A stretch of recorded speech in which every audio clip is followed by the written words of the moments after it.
Dear students, today we are going to start next chapter.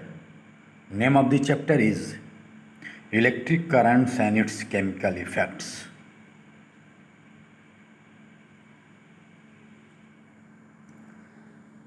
As I think you all are familiar with this very term, electric current. We used to say our fan runs due to electric current. Our bulb glows due to electric current.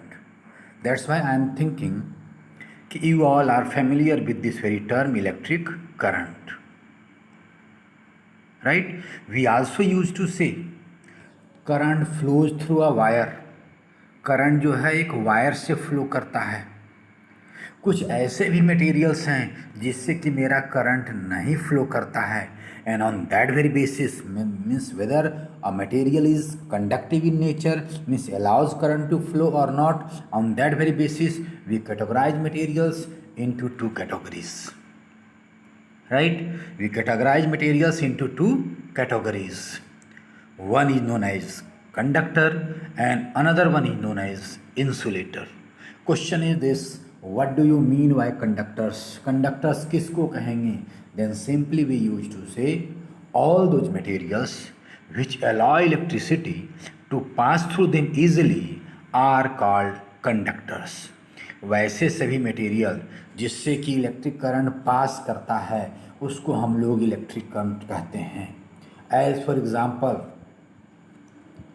a rod of iron, gold, silver, aluminum wire, all these are conductive in nature. All these are conductive in nature.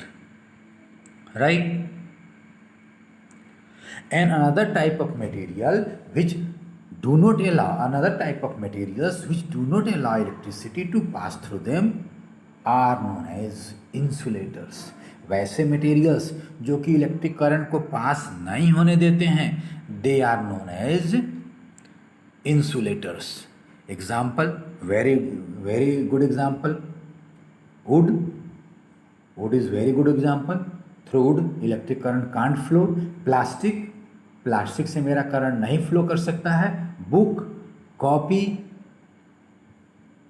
Through these materials current does not flow. It means that these materials are insulators. These materials are insulators, right? But हमने यहाँ पर categorise कर दिया conductors and insulators. जो electric current पास करेंगे दे will B conductor, जो नहीं पास करेंगे दे will B insulator. But really what happens, there are some materials which allow electric current to pass through them in large scale. और फिर कुछ ऐसे हैं जो कि स्मॉल स्केल में अलाउ करते हैं. मीन्स कोई ऐसा नहीं है कि इसको कुछ बहुत ज़्यादा अलाउ करते हैं, कुछ कम अलाउ करते हैं, तो फिर उसको क्या कह देंगे हम लोग, कंडक्टर या इंसुलेटर. इसलिए जो है हम उसके लिए एक अलग टर्म यूज करते हैं. जो बहुत ज़्यादा अलाउ करते हैं they are known as good conductors, और जो कि कम अलाउ करते हैं they are poor conductors. And we used to say on an average some materials conduct electricity in larger scale, where are some which conducts in a small scale. That's why in place of conductors and insulators we use term good conductors and poor conductors. Right?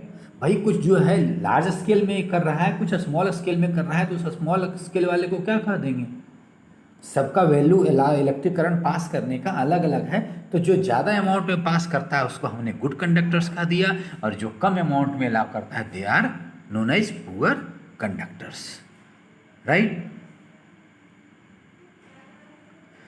Question is this, अब यहाँ पर जितने भी सारे material जिसके बारे में हमने बात किया they are solid in nature. ये सभी जो है सॉलिड इन नेचर हैं. Question is this, do liquids conduct electricity? क्या लिक्विड इलेक्ट्रिसिटी कंडक्ट करता है? मीन्स क्या लिक्विड से इलेक्ट्रिसिटी पास करता है? Can an electric current pass through a liquid? क्या लिक्विड से इलेक्ट्रिक करंट पास कर सकता है? Then to know that we will come over an experiment. first you see this very figure. In this very figure it is your combination of cells which is known as battery. यहाँ पर आपका cell है, यह जो है देख रहे हैं, it is your cell, it is your cell, it is your cell.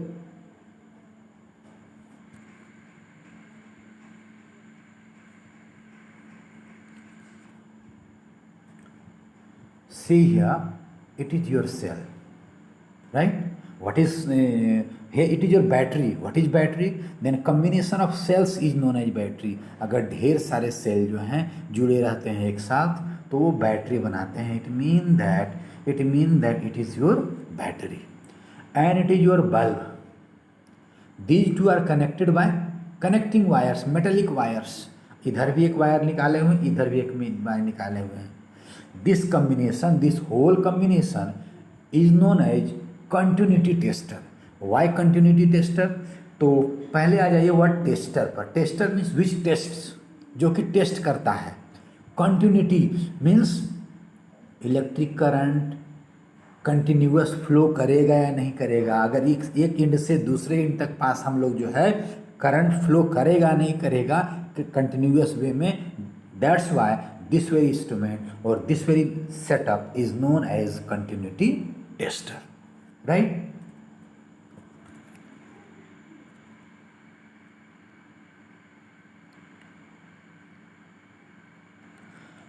Now see this very figure again. This much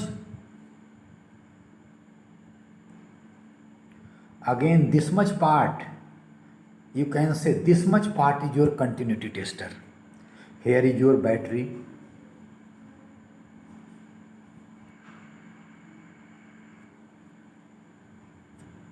ये आपका बैटरी है, ये आपका जो है बल्ब है, ये कनेक्टिंग वायर्स हैं. इट मीन दैट ये जो बीकर है और उसमें जो लिक्विड है उसको छोड़ दीजिए तो ये पूरा setup that is your continuity tester.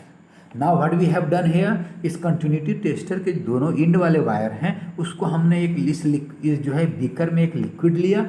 This very liquid is, late us suppose it is your lemon juice, नींबू का जूस है, और हमने क्या किया इसमें डीप कर दिया. राइट, जरा ध्यान से सुनेंगे.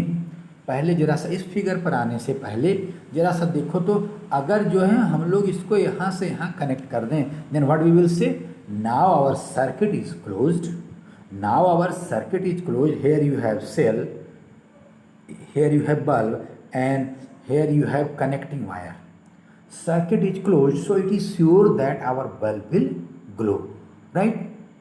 अब जरा सा ध्यान से देखिए इस फिगर को. लेट अस सपोज इस लिक्विड को मैं हटा देता हूँ, then what is the condition. Liquid को हटा देंगे तो देखो तो ये हेयर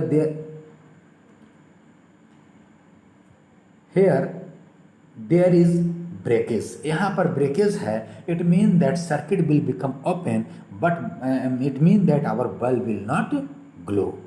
राइट, अब हमने क्या किया कि यहाँ पर एक बीकर लिया जो है, हमने एक बीकर लिया और बीकर में जो है लेमन जूस डाल करके इस वायर का जो कंटिन्यूटी टेस्टर का दोनों इंड वाला वायर होता है वह हमने जो है उसमें डीप कर दिया. Then what we are observing, our bulb is glowing. हम लोग क्या ऑब्जर्व करते हैं, यहाँ देखते हैं कि मेरा बल्ब जलने लगा. It mean that our circuit has become closed, and as your circuit has become closed it mean that कहीं ना कहीं इस लिक्विड से होकर के मेरा करंट फ्लो किया है. It mean that from here the liquid which we have used, that is our lemon juice, it mean that through lemon juice current can flow. Right, current can flow. It mean that from here we can say through lemon juice current can flow. Right, second attempt हमने क्या किया कि tap water लिया. यहाँ पर tap water is also a liquid. Don't take tap water, take distilled water. Question is this, what do you mean by distilled water? Distilled water, यह distilled water क्या होता है?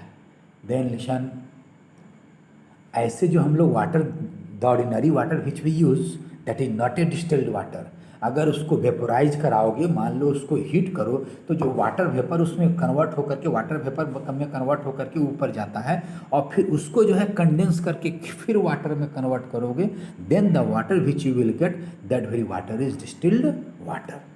Now what we have done here कि यहाँ पर हमने इस बार जो है डिस्टिल्ड वाटर इस कंटेनर में लिया, then what we are observing, our bulb is not glowing, it mean that through distilled water current does not flow.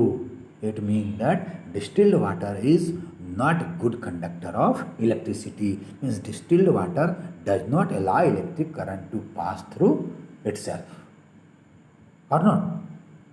फिर हमने क्या किया कि जो ऑर्डिनरी वाटर होता है, जो कि हम लोग वेल से, टैप से, और क्या कहते हो, टैप से, वेल से, पोंड से लेते हैं, उस पर हमने इसको डाल दिया इसमें।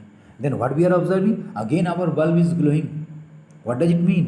Again current is flowing. It means that tap water, ordinary water is good conductor of electricity. फिर हमने एक बार लेमन जूस लिया, लेमन जूस तो ले लिए थे, ऑरेंज जूस लिया, again our bulb is glowing, mean again orange juice is good conductor of electricity. Tomato juice लिया, फिर हमने देखा, ओवरऑल बात यहाँ पर यह निकल कर आती है कि there are some liquids which allow electricity to pass through them, and there are some which do not allow electricity to pass through them. It means that from here we can say yes, liquid can conduct electricity. Liquid electricity conduct कर सकता है, means through liquid electricity can pass, right? There are, it means that we can say there are some liquids which conducts electricity, but there are some liquid also which do not conduct electricity, right? The water which we get from different sources such as tap water, hand pump water, from well the water which we get, from pond the water which we get, they are ordinary water, and that water conducts electricity, means they allow electricity to pass through them. Then question is this, ये जो ordinary water ले रहे हैं हम लोग, tap water, hand pump वाला water, well वाला water, pond वाला वाटर, ये लोग इलेक्ट्रिसिटी क्यों कंडक्ट कर रहा था, और जो हमने distilled water which was pure water उसको लिया तो वो क्यों नहीं कंडक्ट किया? Then simply we use to say in pure water, जिसको कि वेपोराइज करके फिर कंडेंस करके हम लोग वाटर में कन्वर्ट किए थे, that does not contain any salt, that does not contain any iron. That's why they do not conduct electricity. But ordinary water, tap water, hand pump water, well water, all these waters contain salts, and due to which it becomes, or our water becomes good conductor of electricity.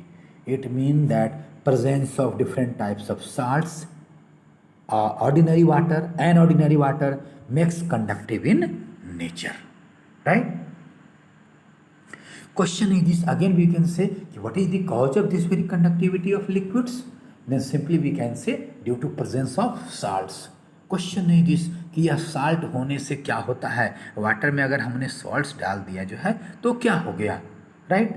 Then we use to say pure water is poor conductor of electricity, or you can say bad conductor of electricity.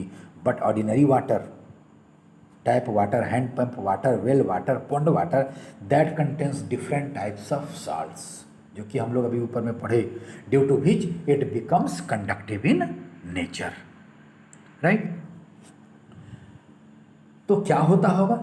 Now come here कि when we mix different types of salts, जिसकी अभी हम लोग चर्चा किए, you may tell different types of acids, different types of bases, when we mix these things in water, तो क्या होता है, ये जो salts होता है, ये जो acid होता है, ये जो base होता है, वह breakup हो जाता है into free mobile ions in the form of positive ions and negative ions in the form of positive charge and negative charge। और जब हमने इन सभी मटेरियल को प्योर वाटर में डाला तो ये सभी ब्रेक हो गए आयंस के फॉर्म में, ये सभी ब्रेक हो गए चार्ड पार्टिकल के फॉर्म में, और यही चार्ड पार्टिकल आयंस कहलाते हैं। इट मीन दैट ये मोबाइल आयंस के फॉर्म में ब्रेक हो गए, और यही मोबाइल आयन, यही ion which are movable in nature, which are mobile in nature, makes our water conductive in nature, right. These ions, और ये सभी जो आयन है, these ions move throughout the solution and make our water conductive in nature, right. Molecules of salts, acids and bases on being dissolved in water break up into free positive and negative mobile ions, and these mobile ions allow the passage of electric current through the solution and makes it conductive in nature. मतलब यह जो salt हमने डाला, acid हमने डाला, basis हमने डाला, तो ये क्या हुआ, वाटर में जाकर के आयन में ब्रेक हो गए, पॉजिटिव और निगेटिव चार्ज में ब्रेक हो गए, which are known as ions. और यह जो चार्ज पार्टिकल है, और यही जो है पूरे सॉल्यूशन में घूमते हैं और हमारा वाटर को कंडक्टिव बनाते हैं, right. Now come over next content or next topic, electrolytes, to whom we used to say that is electrolyte. Then simply we used to say कि when we put a particular material, when we put a material, अभी जो आपने ये पढ़ा था कि जो कि इलेक्ट्रिसिटी कंडक्ट कर रहा था, जब वाटर में हमने उसको डीप किया था तो आयंस के फॉर्म में ब्रेक हो गया था और इलेक्ट्रिसिटी कंडक्ट कर रहा था। Such type of materials are known as electrolytes, and we used to say a compound that conducts electricity either in their molten form, molten मतलब पिघले हुए, फ्यूज मतलब पिघले हुए, और एक्वस सॉल्यूशन मतलब वाटर वाला सॉल्यूशन में हम लोग क्या किए थे, साल्ट्स को, एसिड्स को, बेसिस के वाटर में डाले थे ना, एक्वस मीन्स एयर वाटर। तो जब हम लोग वाटर वाले सॉल्यूशन में हम लोग इसको डाल दें या नहीं तो फिर इसको पिघला दें, और अगर उससे करंट फ्लो कराएं, और अगर करंट फ्लो करता है, right, then such types of materials are known as electrolytes. These materials also undergoes decomposition, means breaking into ions with the passage of electric current through it, and this type of material is known as electrolyte, and we used to say a compound that conducts electricity either in molten means पिघले हुए stage में, or in their aqueous solution, in their water solution, and which simultaneously undergoes decomposition reaction, undergoes decomposition with the passage of electric current through it, is called an electrolyte। तो अब listen ऐसा है कि यह तो ion के form में हमने जब इसको वाटर में डाला तो जो है, या नहीं तो मोल्टेन स्टेट में रखे तो इलेक्ट्रिसिटी कंडक्ट किया। ऐसा भी हो सकता है कि कोई लार्ज अमाउंट में इलेक्ट्रिसिटी कंडक्ट करे, कोई कम अमाउंट में करे। एक्वस सॉल्यूशन में डाला, हम एक्वस में वाटर में उसको डालें तो उसका ब्रेकिंग डाउन होगा और फिर इलेक्ट्रिसिटी कंडक्ट किया। ऐसा हो सकता है कि कम अमाउंट में इलेक्ट्रिसिटी कंडक्ट करे, कोई अधिक अमाउंट में इलेक्ट्रिसिटी कंडक्ट करे। ऐसा भी हो सकता है कि किसी का ब्रेकिंग जो हुआ तो कम अमाउंट में ब्रेकिंग हुआ, किसी का अधिक अमाउंट में ब्रेकिंग हुआ, on the basis of that कि कम इलेक्ट्रिसिटी अलाउ कर रहा है कि अधिक इलेक्ट्रिसिटी अलाउ कर रहा है, कम ब्रेकिंग हुआ है कि अधिक ब्रेकिंग हुआ है, कम मोबाइल आयंस है कि अधिक मोबाइल आयंस हैं। On that very basis we categorise electrolytes into two categories. First one is जो स्ट्रॉन्ग इलेक्ट्रोलाइट्स, जिसका आयोनाइजेशन बहुत ज़्यादा होगा, जिसका ब्रेकिंग डाउन बहुत ज़्यादा होगा, जो इलेक्ट्रिसिटी लार्ज अमाउंट में कंडक्ट करेंगे, they are known as strong electrolytes. And we use to say all those electrolytes that ionize completely to form large number of free mobile ions in the solution are called strong electrolytes। वैसे सभी materials, वैसे सभी electrolytes जो कि solution में डालने पर ionise हो जाए लार्ज अमाउंट में, और जब लार्ज अमाउंट में आयोनाइज होगा मतलब ब्रेकिंग डाउन लार्ज अमाउंट में होगा, देन वह जो ब्रेकिंग डाउन होता है that is in the form of ions, charge particle. तो इसका मतलब there will be production of large number of free mobile ions, and such type of electrolytes are known as strong electrolytes. It means that you can say a strong electrolytes allows electricity to pass through them in large amount. First point. Second, their breaking takes place in also large amount. Third point, you can say in case of a strong electrolyte, large number of free mobile ions are available for conduction of electric current. Right? What are different examples of strong electrolytes? Then we used to see sea water, समुद्र का पानी, having large number of salts, sodium chloride NaCl, sulfuric acid H2SO4, copper sulfate CuSO4, all these are strong electrolytes. और जिसका breaking down calm होगा, जो कम amount में electricity pass कराएंगे, जिसमें less number of free mobile ions होगा, they will be known as और they are known as weak electrolytes. And we use to say all those electrolytes which ionise partially to form free mobile ions are called weak electrolytes. Means वैसे सभी electrolyte जिसका कि ionisation means breaking down partial amount में होता है, they are known as weak electrolytes. And when ionization will be in a small amount, then a small number of free mobile ions are available for conduction of electricity. Such types of materials are known as weak electrolytes. Example, you can say weak का कह देंगे ordinary water. Ordinary water में भी salt होता है लेकिन कम amount में, that's why we have named under it as weak electrolytes. Right? Oxalic acid, ammonium hydroxide, all these are weak electrolytes. Means जो है इसमें जो है इसका ब्रेकिंग डाउन बहुत कम होगा, बहुत कम अमाउंट में इलेक्ट्रिसिटी अलाउ करेंगे. Free mobile ions which are available they will be less in number. Right? Now come over next topic is conversion of chemical energy into electrical energy. In class 6 we had studied cell is an electrical instrument which converts chemical energy into electrical energy. Cell एक ऐसा instrument है, class 6 में ही पढ़े थे, cell एक ऐसा instrument है जो केमिकल एनर्जी को इलेक्ट्रिकल एनर्जी में कन्वर्ट करता है. या ऐसे थोड़ी देर के लिए कह दो कि सेल से हमको इलेक्ट्रिकल एनर्जी मिलता है, सेल इलेक्ट्रिकल एनर्जी प्रोड्यूस करता है. देन वी कैन से हमने पढ़ा एक लॉ पढ़ा है, law of conservation of energy. We can't produce energy. तो जब एनर्जी प्रोड्यूस नहीं कर सकते तो ये इलेक्ट्रिकल एनर्जी आया कहाँ से? तो हम लोग उसी स्टेटमेंट में पढ़े थे law of conservation of energy में, we energy can neither be created nor be destroyed. Energy को ना ही प्रोड्यूस किया जा सकता है ना ही डिस्ट्रॉय किया जा सकता है. Only it's form can be changed. इसका फॉर्म को चेंज किया जा सकता है. राइट? तो यहाँ पर वास्तव में क्या हुआ है, सेल के अंदर केमिकल होता है, मीन्स केमिकल एनर्जी होता है, और सेल के अंदर कुछ ऐसा होता है कि वह केमिकल एनर्जी इलेक्ट्रिकल एनर्जी में कन्वर्ट हो जाता है, which we get. And due to this very chemical energy, our fan runs, our bulb glows, our tube light gives us light. Right? Then question is this कि सबसे पहला cell किसने बनाया था?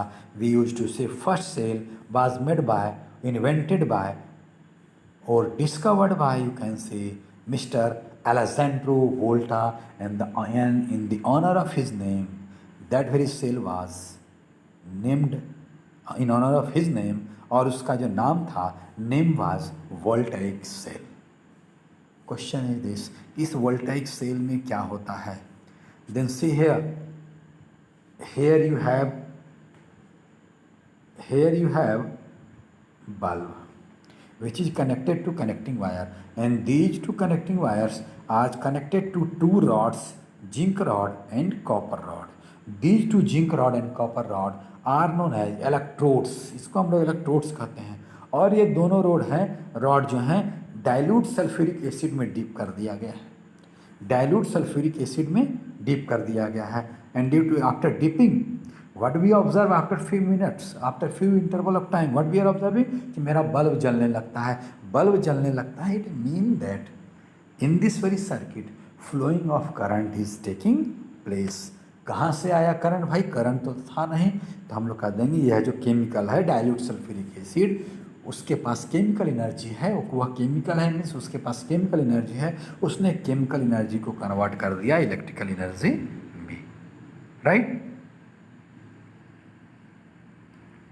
क्वेश्चन इज किया कैसे काम किया, then come over that very thing we use to say in voltaic cell 2 rods of zinc and copper known as electrodes are dipped in a solution of dilute sulfuric acid। हम लोग dilute sulphuric acid में हम लोग क्या करते हैं, यह जो जिंक रॉड और कॉपर रॉड है, हम लोग जिंक रॉड और कॉपर रॉड जो है क्या करते हैं, डाइल्यूट सल्फ्यूरिक एसिड में डीप कर देते हैं, राइट। अब क्या होता है, इसके अंदर केमिकल रिएक्शन होता है, डाइल्यूट सल्फ्यूरिक एसिड के चलते केमिकल रिएक्शन होता है, and due to that very chemical reaction your zinc rod becomes negatively charge and copper rod becomes positively charge. Zinc rod जो होता है नेगेटिवली चार्ज हो जाता है, जिंक रॉड नेगेटिवली चार्ज हो जाता है और कॉपर रॉड पॉजिटिवली चार्ज हो जाता है। जब पॉजिटिवली और नेगेटिवली चार्ज हो जाएगा देन सी है क्या होगा, देखो तो जरा सा, जिंक रॉड तुम्हारा नेगेटिवली चार्ज हो गया, जिंक रॉड तुम्हारा नेगेटिवली चार्ज हो गया, कॉपर रॉड तुम्हारा पॉजिटिवली चार्ज हो गया, तो क्या हो गया, इधर से नेगेटिव चार्ज चलेगा, इधर से पॉजिटिव चार्ज चलेगा, यू कैन से। आप अभी आप अपने लेवल पर यह समझिए कि चार्ज का फ्लोइंग होगा, and when charge will flowing of charge is known as current, it mean that current का फ्लो होगा, and due to that very current our bulb glows, right? It means that from here we can say cell is source of electrical energy.